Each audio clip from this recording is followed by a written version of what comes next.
हम तुम्हारे साथ हैं।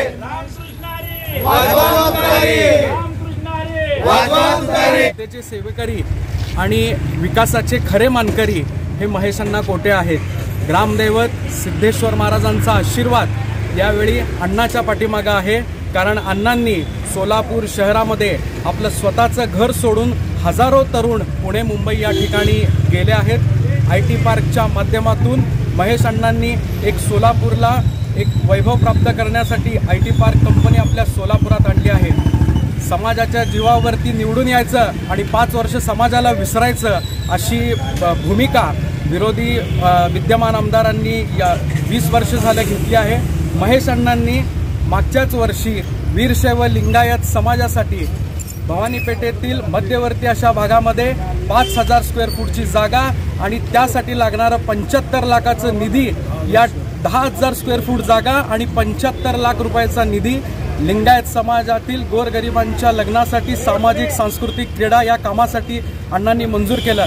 नक्कीच लिंगायत समाज त्याची परतफेड येणाऱ्या 20 तारखेला 20 वर्षाचा बदला अनुक्रमांक 1 नंबरचं बटन तुतारी वाजवणारा माणूस दाबून अण्णांना प्रचंड बहुमताने विजयी करणार आणि ग्रामदैवताचा आशीर्वाद अण्णांनाच मिळणार हे या ठिकाणी विश्वास व्यक्त करतो। महेश अण्णा तुम आगे बढ़ो, हम तुम्हारे साथ हैं। आणि त्याचबरोबर ग्रामदैवत सिद्धेश्वर महाराजांच्या देवस्थानला 1.5 कोटी रुपयाची देणगी त्या माध्यमातून दिली गेली आहे। IT पार्कच्या माध्यमातून उलट बघता 1ही रुपयाचा विकास कामं हे सिद्धेश्वर महाराजांच्या देवस्थानच्या इथं चालू विद्यमान आमदारांनी केलं नाही।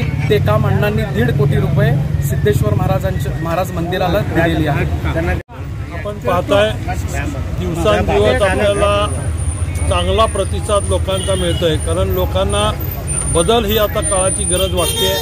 कारण 20 वर्ष ही काही कमी पिरियड नाही आहे। एवढा मोठा पिरियड दिला असताना सुद्धा ज्या पद्धतीने विकास व्हायला पाहिजे होता तो विकास झाला नाही।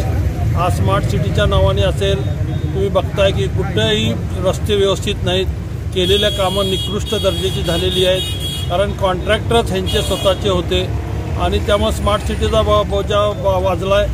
गुजरातच्या कॉन्ट्रॅक्टरला काम दिलं आणि सब कॉन्ट्रॅक्ट ह्याच लोकांनी सगळे घेतलेले असल्यामुळं ते काम अतिशय निकृष्ट दर्जाचं झालं। आज बेकार तरुण या ठिकाणी फिरतोय, त्या तरुणाला चांगली दिशा द्यायची ऐवजी फक्त पैसे देऊन नाचवायचं आणि स्वतःचे फोटो लावून हे करण्याचं काम यांनी आत्तापर्यंत केलेलं आहे।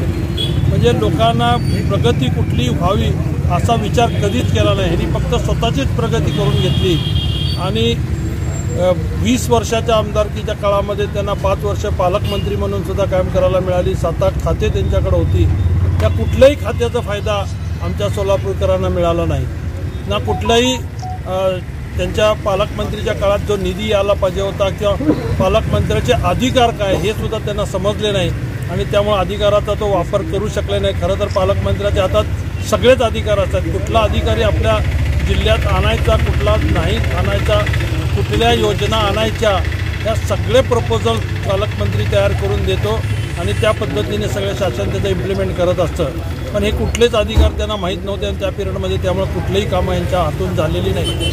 ते सगळेजण आपण साक्षीदार आहात आणि म्हणून माझं हेच आहे, आपल्याला विनंती आहे की ज्यांना अधिकारच माहीत नाही तर ते प्रश्नसुद्धा सोडू शकत नाही। त्यांनी आमदार झाले खरं, परंतु त्याचा कधी अभ्यास केला नाही की आमदाराचे अधिकार काय, मंत्र्याचे अधिकार काय, आणि ते जर केलं असतं तर मला वाटतं सोलापूरचं चित्र आज फार वेगळं दिसलं असतं।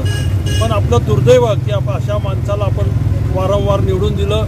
त्याच्यात मी सुद्धा होतो, कारण मी जिल्हा प्रमुख म्हणून माझ्या सगळ्या कार्यकर्त्यांना त्यावेळेस त्यांचं काम करायला सांगितलं। त्यामुळे त्यांना वाटतं की मी 75,000 76,000च्या लीडनी आलो आहे, पण निश्चित यावेळेस लोक दाखवून देतील की जेवढ्या लीडनी तुम्हाला आणलं तेवढ्याच लीडनी तुम्हाला पाडतील, याची खात्री मी या ठिकाणी आपल्याला देतो।